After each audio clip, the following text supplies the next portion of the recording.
When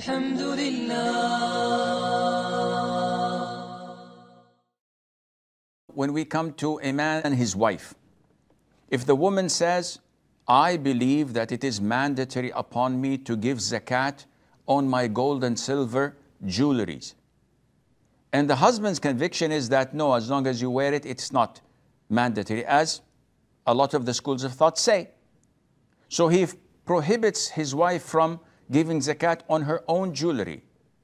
In this case, we say, you must not obey him. You must disobey him, because you're obeying Allah Azza wa Jal. And this is none of his rights to intervene in. This is your wealth.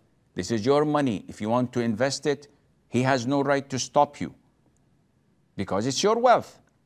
So in such cases, for example, if you believe that you have to put the right over the left on your chest, and he says, no, you have to put them on your side or below your belly, you are not obliged to obey him, because this is not related to his rights.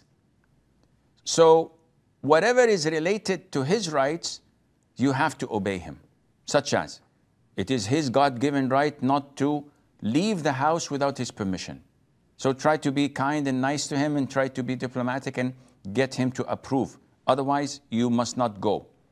Likewise, if he prohibits you from fasting voluntary Mondays and Thursdays, the Prophet told us that this is his right. It is related to his rights.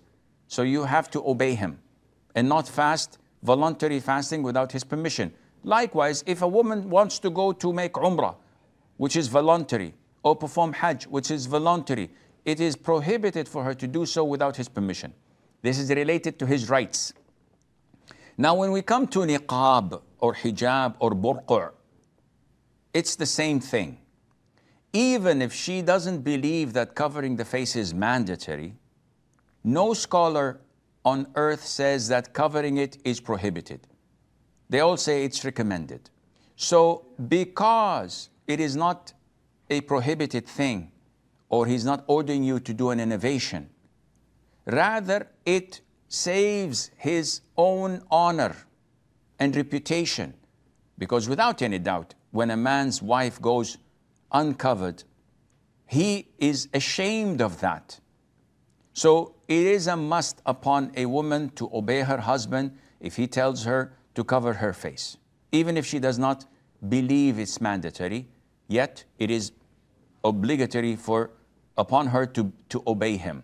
And likewise, it's the duty of the Muslim ruler to enforce Sharia, to implement Sharia, because Allah Azza wa Jal put him in that position to do so, to rule with what Allah has revealed in the Quran and the Prophet taught us, alayhi salatu wasalam.